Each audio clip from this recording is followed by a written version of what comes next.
China को पीछे छोड़ देगा। भाई साहब रहा नहीं गया चाइना से। भाई साहब उसने तुरंत कहा कि चाइनीज लोगों जुट जाओ, क्योंकि अब हमें इंडिया से आगे निकलना है, क्योंकि 2025 में जनसंख्या में हमसे आगे निकलने वाले थे। और शुरू हो जाओ कि तुम्हें अब जनसंख्या बढ़ानी है और तुम्हें 3 बच्चे पैदा करने हैं। अब आप पूछेंगे कि सर सच्चाई यही है कि आप खामखा चाइना की खींच रहे हैं? देखो सच्चाई तो कुछ और है। सच्चाई यह है साथियों, 1980 का दशक था, चाइना वाले परेशान थे कि इतने बच्चों का करेंगे क्या, तो वो 1 चाइल्ड पॉलिसी ले आए और स्ट्रिक्टली फॉलो कराया गया कि एक ही बच्चा पैदा करेंगे आप लोग, लगे हैं दुनिया में नंबर 1 निकलने। तो भाई ऐसी स्थिति में चाइना के अंदर 1980 में एक ही बच्चा पैदा किया गया। 1980 के बाद भाई ये बढ़िया से चाइना के लोगों ने फॉलो किया और देखिए ना, बच्चे 2 ही अच्छे, ये भारत सरकार का नारा है। लेकिन चाइना को 2016 में समझ में आया कि यार बच्चा 1 करने की तो बात हमने कर दी है, लेकिन 2016 में समझ में आया कि नहीं यार, ऐसे तो बच्चे कम रह जाएंगे और हम इंडिया से पीछे रह जाएंगे। ऐसी स्थिति में चाइना वालों ने साथियों वर्ष 2016 के अंदर जो है 2 चाइल्ड पॉलिसी अपनाई। बाय द वे ये इंडिया से पीछे रहने की बात नहीं थी, तथ्यात्मक जानकारी कुछ और है, और वो जानकारी ये है साथियों, एक रेट होती है जिसे कहते हैं total fertility rate, that is TFR। TFR क्या होती है? 15 साल से 49 साल की उम्र में जब एक महिला मां बन सकती है, उस दौरान किसी महिला के द्वारा जीवित कितने बच्चे पैदा किए गए, उन संख्या को टोटल फर्टिलिटी रेट कहा जाता है। मान लीजिए कि 100 महिलाएं हैं, 15 से 49 वर्ग की हैं, 15 साल से 49 वर्ग की उम्र की हैं, उन 100 महिलाओं के द्वारा 210 बच्चों को जन्म दिया गया 15 साल की उम्र से 49 साल की उम्र के बीच में, तो उन 210 बच्चों का मीनिंग होगा कि टोटल फर्टिलिटी रेट 2.1 है। दोबारा से सुन लीजिएगा, यह थोड़ा सा तथ्यात्मक जानकारी है, एक तर्क है। TFR यानी कि कुल प्रतिस्थापन दर क्या है, तो इसके बारे में कहा मैंने आपको कि कुल जीवित जन्म मान लीजिए 210 हुए, 210 कुल जीवित जन्म थे और 100 माताओं ने मिलकर के इतने बच्चे पैदा किए, तो ऐसी स्थिति में TFR 2.1 कहलाएगी। ये TFR है क्या असल में? टोटल फर्टिलिटी रेट जो है ये असल में है क्या साथियों? ये रिप्लेसमेंट रेट है। रिप्लेसमेंट रेट क्या होती है, अब मैं वो भी बता देता हूं आप लोगों को।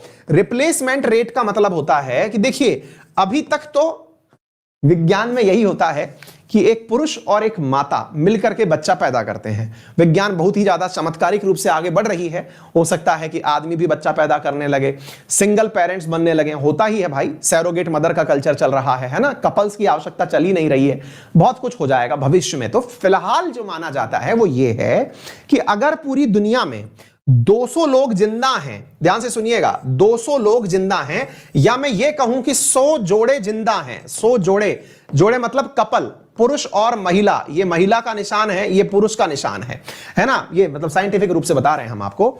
अगर ये 200 लोग जिंदा हैं और ये इतने ही बने रहना चाहते हैं भविष्य में भी, यानी 200 ही लोग उस देश में रहें, तो भैया आने वाले समय में 210 बच्चे पैदा करने होंगे। दोबारा सुन लीजिए, 200 लोग हैं, यानी मान लीजिएगा कि मैं कहता हूं कि अलवर शहर में एक छोटी सी कॉलोनी के अंदर 200 लोग रहते हैं। ये 200 लोग भी भविष्य में मिल जाएं आपको, इसके लिए जरूरी है कि ये 200 लोग मिलकर के अपने जीवन काल में इनकी मादाएं, इनकी महिलाएं, 15 साल से 49 साल की उम्र के बीच की जो महिलाएं हैं, वो 210 बच्चों को जन्म दे, तब जाकर के ये संख्या बनी रहेगी।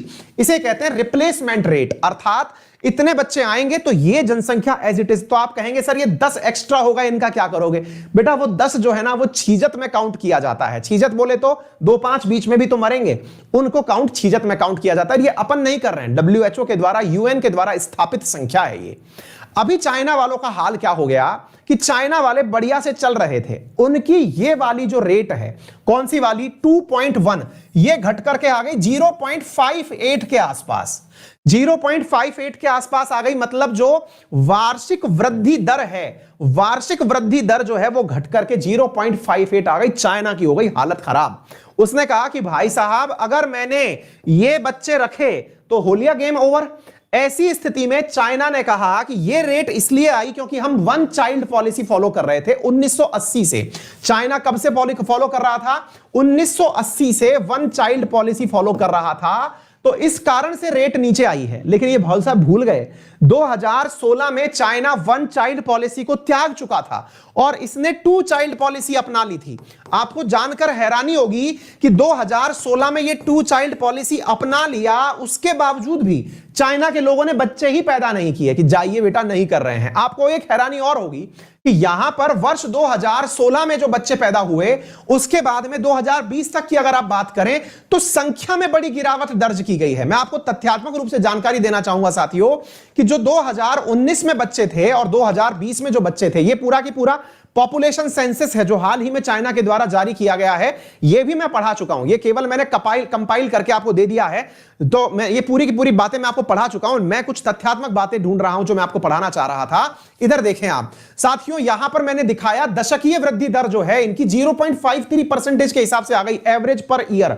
साल भर के अंदर 5.38% बच्चे 10 साल में इनके यहां बढ़े। साथियों यहां पर एक फिगर निकल के आया और वो ये फिगर था कि चाइना के अंदर 2019 में जहां बच्चे पैदा हुए थे 14, मतलब इधर आप फैक्ट देखें तो यहां पर अंदाजा लगाएंगे 2019 में 14.6 मिलियन बच्चे पैदा हुए थे और वर्तमान में 2020 में यहां पर 12 मिलियन बच्चे पैदा हुए। यानी कि इन्होंने 2016 में कही गई सरकार की बात ही नहीं मानी। 2016 में सरकार ने कहा था कि आपको 2 बच्चे पैदा करने हैं, टू चाइल्ड पॉलिसी अपनाओ। 18 मिलियन बच्चे पैदा हुए उस साल।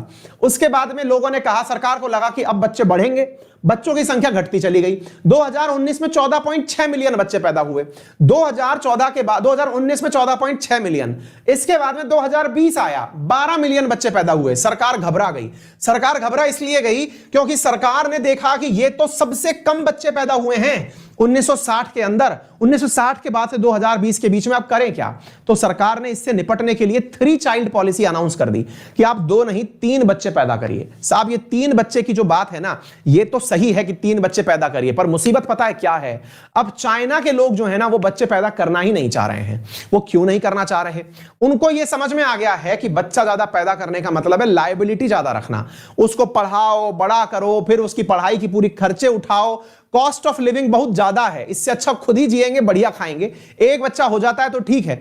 और दूसरा, चाइना ने जो इकोनॉमिक रूप से ग्रोथ करी, और ये आपके ज्योग्राफी का पार्ट है, इसे जरूर लिखिएगा, और ये आने वाले समय में इंडिया भी फेस करने वाला है इस फेस को। अभी तो नहीं, लेकिन थोड़ा समय लगेगा। जब इंडिया में लिटरेसी बढ़ेगी और इकोनॉमिक ग्रोथ बढ़ेगी तो आप देख लीजिएगा कि जो भी लोग आजकल पढ़ लिख गए हैं, थोड़ा सा पढ़ लिख लिए हैं, इंजीनियरिंग कर लिए हैं, बाहर कहीं जाके रह रहे हैं, आप नोटिस करिएगा या तो वो बच्चे ही प्लान नहीं कर रहे हैं, और कर रहे हैं तो एक बच्चा बहुत ही मेहनत के साथ में वही निकाल के दे रहे हैं कि ये पकड़िए, ये एक ही है साहब। तो कहने का अर्थ ये है कि अगर पूरे भारतवर्ष को भी नोटिस किया जाए तो आपको एक जनरल कंसेप्शन निकल के आएगा कि बच्चे को पैदा करके उसे बड़ा करने की, उसको अच्छी शिक्षा और स्वास्थ्य देने की जो कीमत है वो बढ़ती चली जा रही है। और दूसरा, महिलाओं का जो एम्पावरमेंट सरकारों के द्वारा किया गया, जो महिला सशक्तिकरण पर जो कार्य किया गया, उसमें सिंगल महिलाएं जो हैं उनकी संख्या बढ़ने लगी। औसत शादी की जो उम्र है वो 30 साल क्रॉस होने लग गई। अब ऐसी स्थिति में महिलाओं के बच्चे कंसीव करने की रेट कम आ गई, इस वजह से बच्चे पैदा भी नहीं हो रहे हैं। तो ये बहुत सारे कारण हैं जिसकी वजह से